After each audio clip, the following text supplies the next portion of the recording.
28. The song of the human throstle was heard no more, floating across the batting frame out of the window of its cage.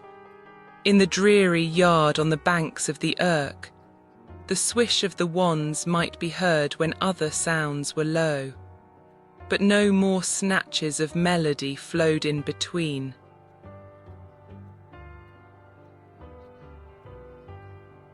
Kind-hearted Mrs. Chadwick had not been content to leave poor Bessie at the breeches maker's when her swoon was over, but, seeing that the girl continued in a dazed kind of stupor, sent to the adjoining Sun Inn for cold brandy and water.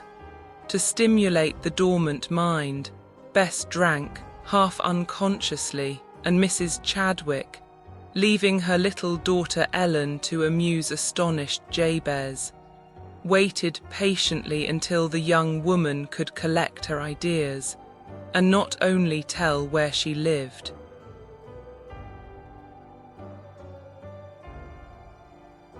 but prepare to walk home.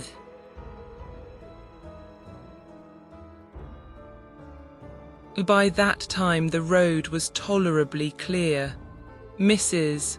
Chadwick thanked the breeches maker, and bidding Miss Ellen march in advance with little Jabez, herself helped Bessie Clegg homeward.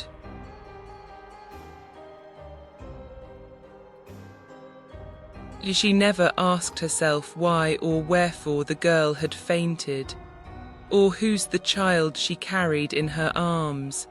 She merely saw a modest-looking young woman stricken down by illness or distress, and put out a Christian hand to help her.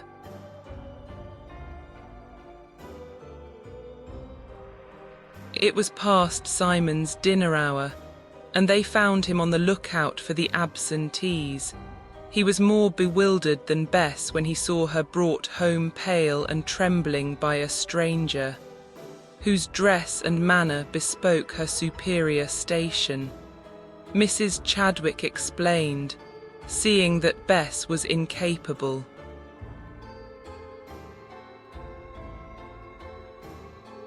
The poor girl fainted almost opposite to the college gate, as she watched Earl Wilton's regiment march past. 29, she recovered so slowly. I was afraid to let her come through the streets unprotected, especially as she had so young a child in her charge.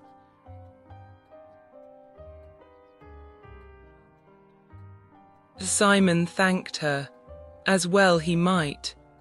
Benevolence will relieve distress with money, or passing words of sympathy.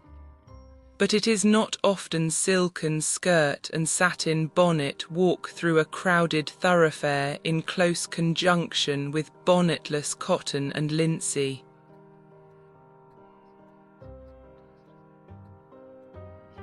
Yet Simon was utterly at a loss to account for her swoon. He could only conjecture that she had missed her sweetheart from the corps, and that the inquiring volunteer had been a comrade sent to announce Tom Hulme's death. Observing how much he was confounded, the good lady thought it best to retire, and leave them to themselves.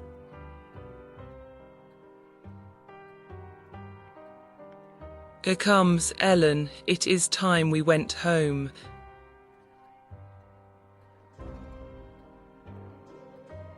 But Ellen, seated on a low stool in the corner, had her lap full of broken toys, which had found their way hither from the Clough nursery, and which Jabez displayed to all comers.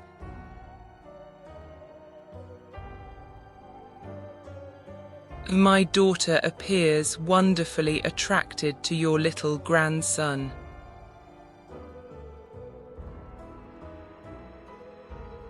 "He's no a grandson o' moine, Mrs., though or think or love little lad as much as if he did belong to us, or just picked him out o' waiter." greet flood about to year and hove back, or do not know reetly who young un belongs to.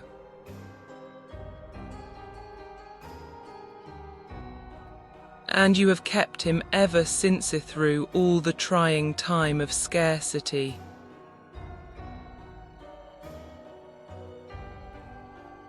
Yoy or could do no other, and a little chap like Jabez couldna ate much.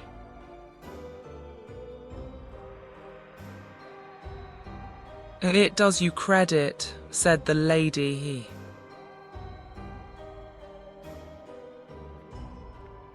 Meb or do not know, or do not see much credit I do in one's clear duty, but or think thea'd ha been discredit and or hadna done it.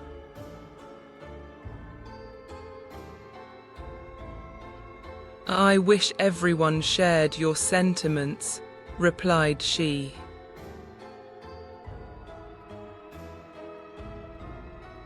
By this time the little girl had relinquished the toys, kissed the little boy patronizingly, and was by her mother's side, ready to depart. A word of sympathy and encouragement from Mrs. Chadwick, and father and daughter were left alone with their new sorrow.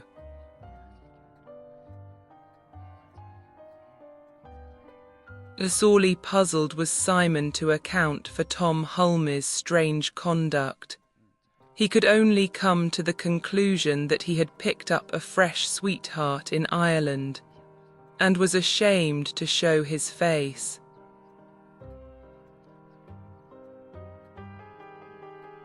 A 30. And if so, lass, yo are best off without him, said he.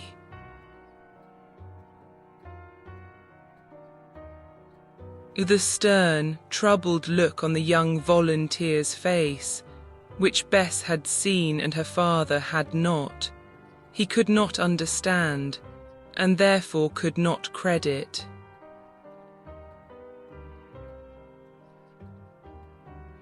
One day the girl said, as if struck by a sudden thought,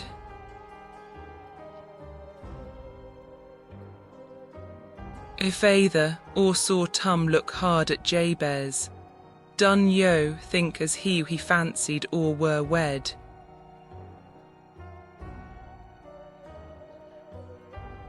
"He moight, lass, he moight," said he, knocking the ashes out of his pipe, "but do not thee fret, all look Tum up, and set it reet, if that's o."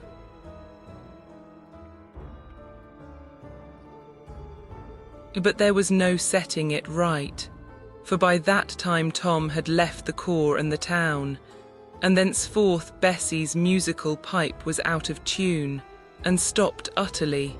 She worked, it is true, but she had no heart in her work, and though before her father she kept up a show of cheerfulness, in his absence she had shed many and bitter tears.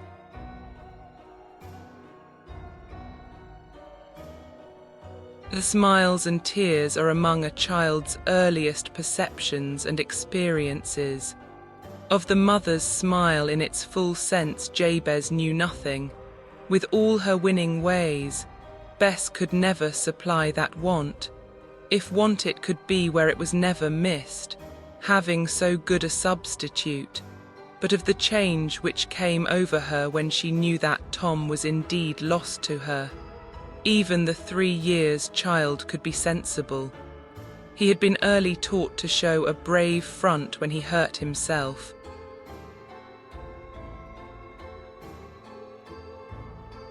And the starting tears would subdue to a whimper, but, for all that, tears to him meant pain or disappointment, and as they fell and wetted the not always clean little cheek laid lovingly against hers, a tender chord was struck.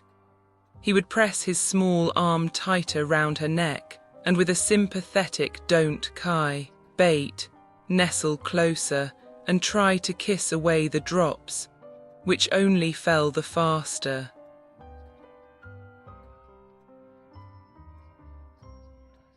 Low-spirited nurses do not make lively children, and Jabez, after a stout tussle with the whooping cough, began to droop as much as Bess.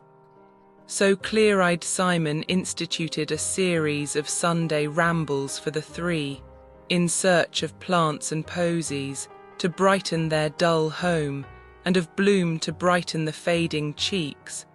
Sometimes Matt Cooper, with one or two of his youngsters, would join them, but not often. Saul was so jealous of his friendship with the Cleggs.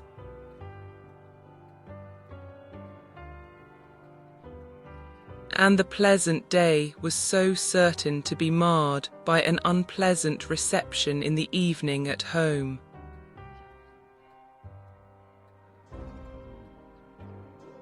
These summer walks seldom extended beyond Collyhurst Clough and Quarries, or Smedley Vale, or through the fields to 31 Chetham Hill, stopping at the Cow and Calf to refresh and rest the little ones, before they came back laden with wild flowers down Red Bank and over Scotland Bridge, to their respective yards in Long Millgate.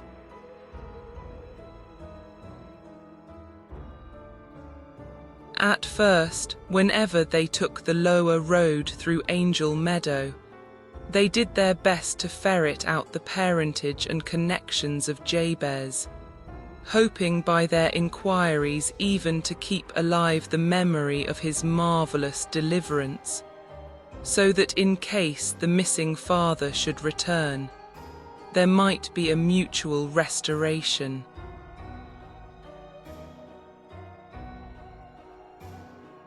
These Sunday excursions did not drop with the sere autumnal leaves.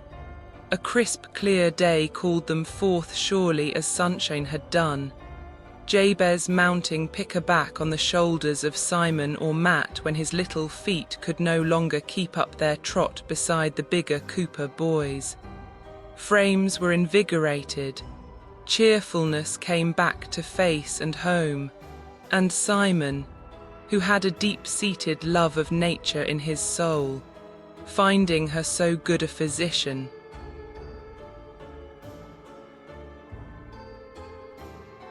he kept up the acquaintance through rounding seasons and years, and from nature he drew lessons which he dropped as seed into the boy's heart, as unconscious of the great work he was doing as was Jabez himself.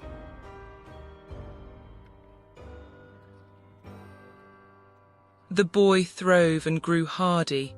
Companionship with older and rougher lads, sturdy fellows with wills of their own, made him sturdy too. A lad who would take a blow and give one on occasion, who would run a race and lose, and a second and third, until he could win. But Bessie's gentle training was something very different from Saul's, and Jabez grew up tender as well as strong and bold.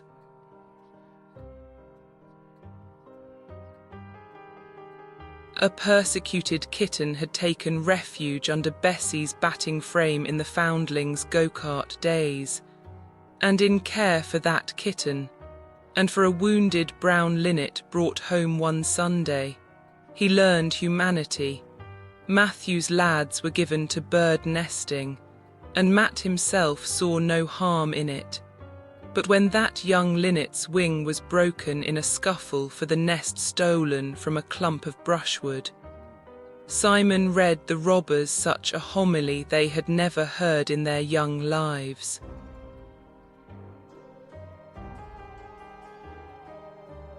And as a corollary, he took the bird home to be fed and nursed by Bess and Jabez till it could fly, an event which never came about.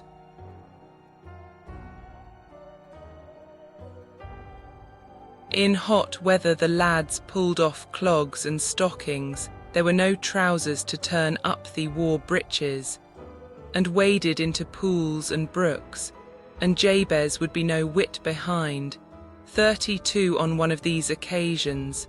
Either the current was too strong for the venturesome child, or the gravel slipped from under his feet, or his companions pushed him, no matter which.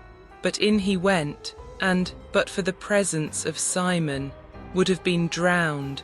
Simon had been born on the river banks.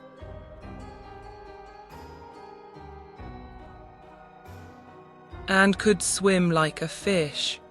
At once he resolved that Jabez should learn to do the same, and begin at once.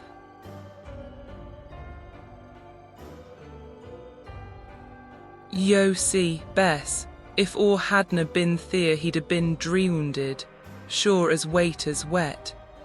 And third time pays off fur o, so he mun larn to tak care on himsel next time he marlocks gambles among Jack Sharps.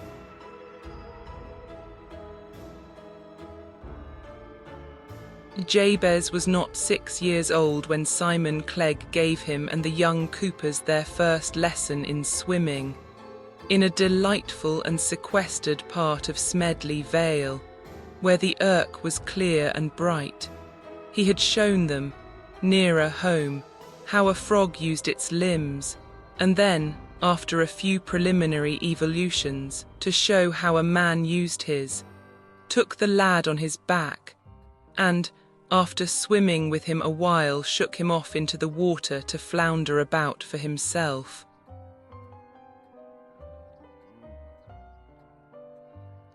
Bess was often left at home on Sundays after that, and Jabez was not merely the better for his bath, but by the time he was 8 years old was a fearless swimmer.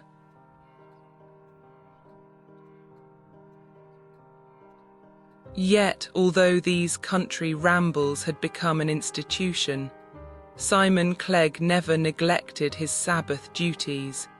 Sunday morning was sure to see him, clean-shaven, in his best suit, with Jabez by the hand and mild-eyed Bess beside, on the free seats of the old church, under the eye of parsons and churchwardens, and Jabez, if he could understand little of the service, could gather in a sense of the beautiful from the grand old architecture, from the swell of the solemn organ.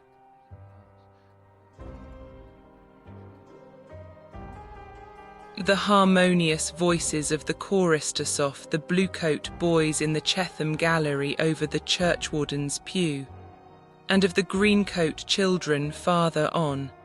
Then the silver mace carried before the parson was a thing to wonder at, and fill him with awe, and no one could tell how the clerical robes, and choristers' surplices, transfigured common mortals in his admiring eyes.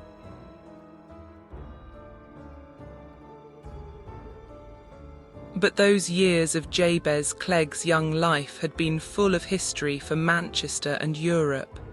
The town had grown as well as the foundling. Invention had been busy. Volunteer regiments had been one by one disbanded. A daily newspaper was started, and peaceful arts nourished. Then, ere another year expired, Napoleon XXXIII declared the British Isles in a state of blockade. British subjects on French soil, whether civil or military, to be prisoners of war.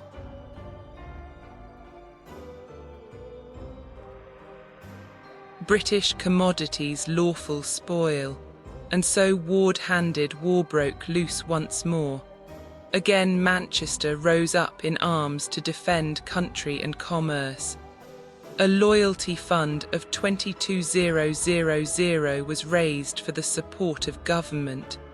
No fewer than 9 separate volunteer corps sprang from the ashes of the old ones, and the town was one huge garrison. The commander of one regiment Loyal Masonic Rifle Volunteer Corps, Colonel Hansona, remarkable man in many ways.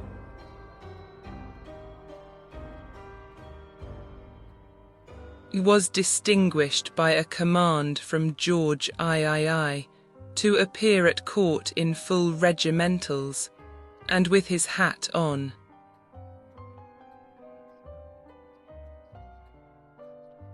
Messrs. Pickford offered to place at the disposal of government 400 horses, 50 wagons, and 28 boats, loyal townsmen, with more money than courage of their own, sought to stimulate that of others by sending gold medals flying amongst the officers of the volunteer corps. The British volunteer came from the press of Harrop in the market-place, and once more the music of drum and trumpet was in the ascendant.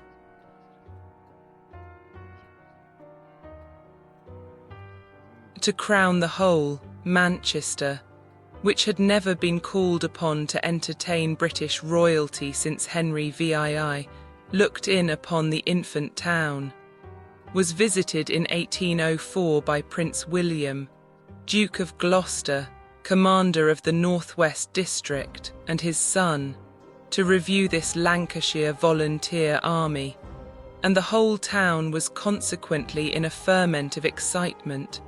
Nothing was thought of or talked of but the visit of the Duke and Prince and the coming review.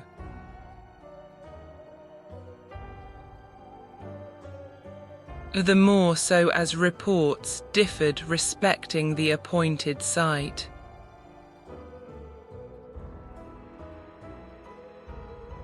Market Street, Manchester, which a well-known writer has commemorated as one of the streets of the world, was then Market Street Lane, a confused medley of shops and private houses, varying from the low and rickety black and white tenement of no pretensions to the fine mansion with an imposing frontage and ample space before, but the thoroughfare was in places so very narrow that 2 vehicles could not pass.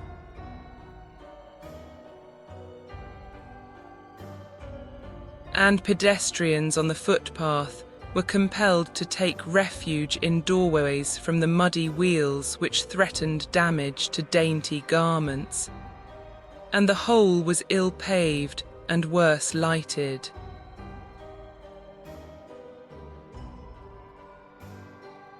At the corner where it opens a vent for the warehouse traffic of High Street, then stood a handsome new hotel, the Bridgewater 34 Arms, in front of which a semicircular area was railed off with wooden posts and suspended chains.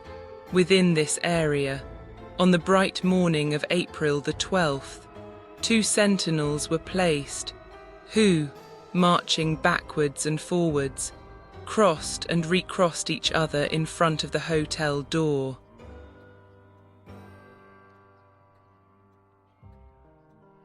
Tokens that the royal duke and his suite had taken up their quarters within.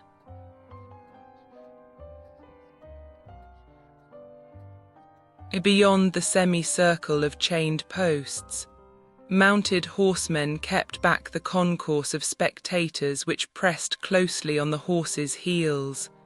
Among the crowd was Simon Clegg, with Jabez mounted on his shoulders. Albeit he was a somewhat heavy load, Simon was a man of peace, but he was a staunch believer in royalty, and that, quite as much as the spectacle, had drawn him thither.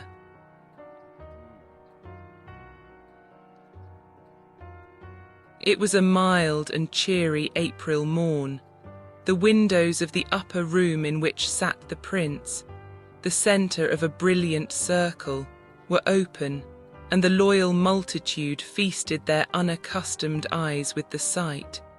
As Jabez looked on in a child's ravishment, a little dark-haired, dark-eyed girl, some 6 or 7 years old, turned sharply round the narrow street by the side of the hotel on the flags where there was no chain to bar, passing unquestioned the sentinel on guard, who,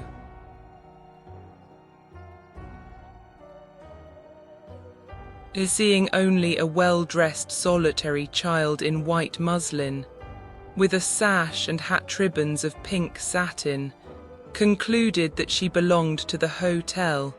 Once there, she asked fearlessly,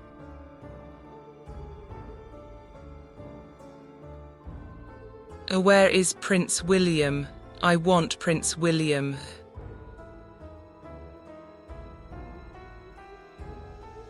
Then the sentinel began to question, but the little maid had but one reply.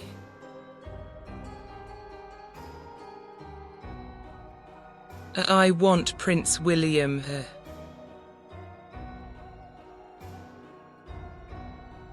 The soldier would have turned her back, but the disputation had attracted attention in the room above.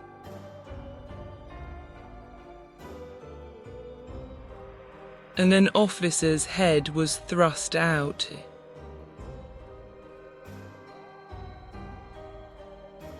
"What's the matter?" asked he.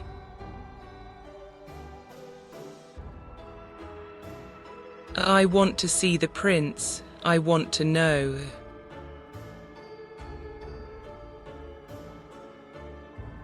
"Bid the little lady come up hither."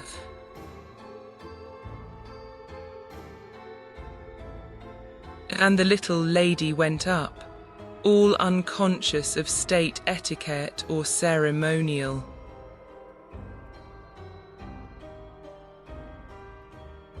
An officer in rich uniform, with jewels on his breast, took her on his knee and asked what she wanted with Prince William.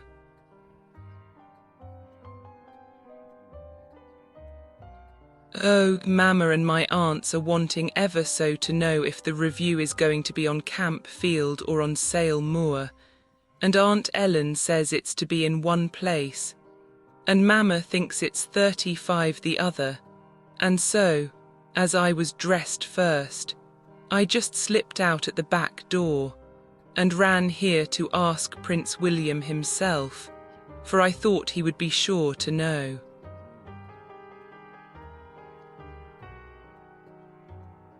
The gentleman laughed heartily, and the others followed suit.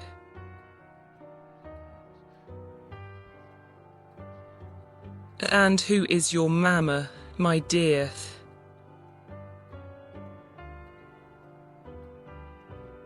"My mamma is Mrs. Chadwick, and I'm Ellen Chadwick, and we live in Oldham Street."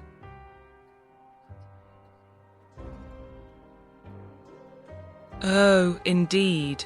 And why are the ladies so anxious to know where the prince holds the review?" asked the officer on whose knee she sat.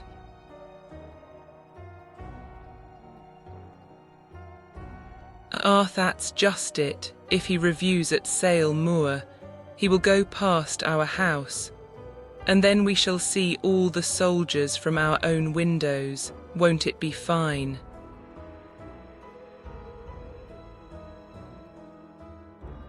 Another gentleman asked what the ladies were doing when she left, and I'm afraid Ellen made more revelations anent their toilettes than were strictly necessary, for the laughter was prolonged.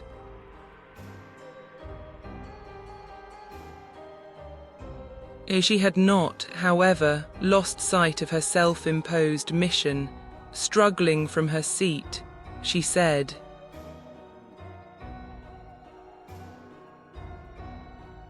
"Oh, please do tell me where is Prince William. I must go home, and I do so want to know."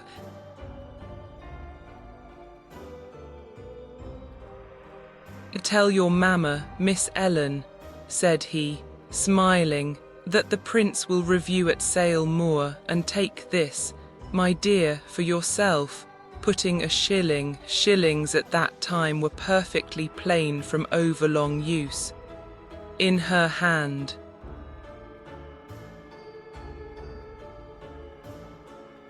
"Oh, thank you, but are you sure, quite sure it is Sale Moor?"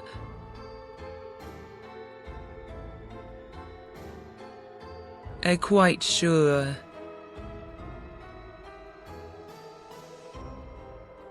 The little damsel set off, as much elated with her news as with her shilling. As she ran briskly down the broad steps, and beyond the barrier, she came in contact with Simon, who made way for her exit, and, as she looked up smiling to thank him, her glance rested for a moment on the boy he carried, but no spark of recognition flashed into the eyes of either, and no one in all that crowd saw any connection between that dainty white-frocked, pink-slippered,